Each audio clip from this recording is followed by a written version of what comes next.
ለምንድን ነው በኩል ለሊት የሚደውልልሽ? ምን ችግር አለው? ቤስት ፍሬንድ እኮ ነው። ከድሮም ጀምሮ ነው የምንደዋወለው። ችግር አለው? አዎ ችግር አለው። ባለትዳር እኮ ነሽ። እንዴት ባለትዳር ሴት ጋር በኩል ለሊት ይደወላል? ይሄን ነገር ማቆም አለብሽ። የአንቺ ቤስት ፍሬንድ እኔ ነኝ መሆን ያለብኝ። ከሱ ጋር ያለሽን ነገር ሙሉ በሙሉ እንድታቆም ይፈልጋለሁ። እኔ እሱን ማጣት አልፈልግም። ነይ ቶሎ። ቀስ በል ተረጋጋ እንጂ። ይሄ ነው እኩለ ሌሊት ላይ የሚደውልልሽ ቤስት ፍሬንድሽ?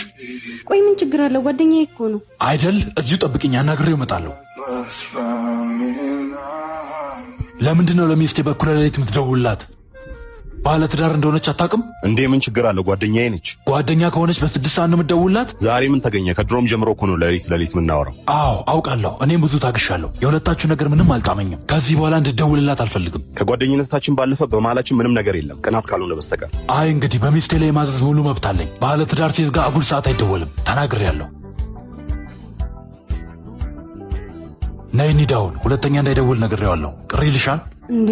ለምን አስቀየምከው? ቤስት ፍሬንድ እኮ ነው። አንቺ ባለትዳር ነሽ። ቤስት ፍሬንድ አያስፈልግሽም። የአንቺ ቤስት ፍሬንድ እኔ ነኝ መሆን ያለብኝ። ሌላው ህይወትሽ ውስጥ ማየት አልፈልግም። እኔ እሱን ማጣት አልፈልግም። ለሱ ትልቅ ቦታ ነው ያለኝ። ኦኬ ቤስት ፍሬንድሽን ማጣት ማትፈልጊ ከሆነ እኔን ግን ማጣት አለብሽ ማለት ነው። ምርጫው አንቺ ነው።